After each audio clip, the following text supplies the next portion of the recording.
નમસ્કાર મિત્રો, સ્વાગત છે તમારું અખંડ ગુજરાત યુટ્યુબ ચેનલમાં। આજે આપણે વાત કરીશું ગુજરાતના તમામ માર્કેટ યાર્ડના મગફળીના બજાર ભાવ વિશે। તો વિડીયોને અંત સુધી જોતા રહેજો અને ચેનલમાં નવા છો તો ચેનલને સબસ્ક્રાઇબ કરી લેજો। ગુજરાતમાં આ વખતે મગફળીની ટેકાના ભાવે ખરીદીમાં નોંધપાત્ર વધારો થયો છે। આ સિઝનમાં 12 લાખ ટનથી વધુ મગફળીની ખરીદી ટેકાના ભાવે થઈ છે। મગફળીનો ટેકાનો ભાવ રૂપિયા 1356 પ્રતિ મણ છે, જ્યારે બજાર ભાવમાં રૂપિયા 1050થી લઈને રૂપિયા 1250ની સપાટીની વચ્ચે જ રહ્યો છે।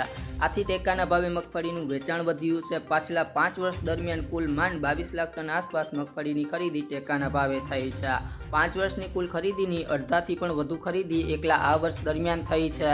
પ્રાપ્ત માહિતી પ્રમાણે આ સિઝન દરમિયાન રાજ્યના 3,67,000થી વધુ ખેડૂતો પાસેથી રૂપિયા 8,285 કરોડથી વધુ મૂલ્યની મગફળી ખરીદવામાં આવી છે, જેમાં અંદાજે રૂપિયા 6,600 કરોડની ચૂકવણી ખેડૂતોને કરી દેવામાં આવી છે। ગુજરાતમાં આ સિઝનમાં 3,74,000 ખેડૂતોને ટેકાના ભાવે મગફળીની વેચવા માટે રજીસ્ટ્રેશન કરાવ્યું હતું, જેમાંથી અંદાજે 98% ખેડૂતો પાસેથી ખરીદવામાં આવી છે। તો મિત્રો, તમને મારો વિડીયો પસંદ આવ્યો હોય તો વિડીયોને લાઇક કરો, તમારા મિત્રો સાથે શેર કરો, અને જો તમે ચેનલમાં નવા છો તો ચેનલને સબસ્ક્રાઇબ કરી લેજો।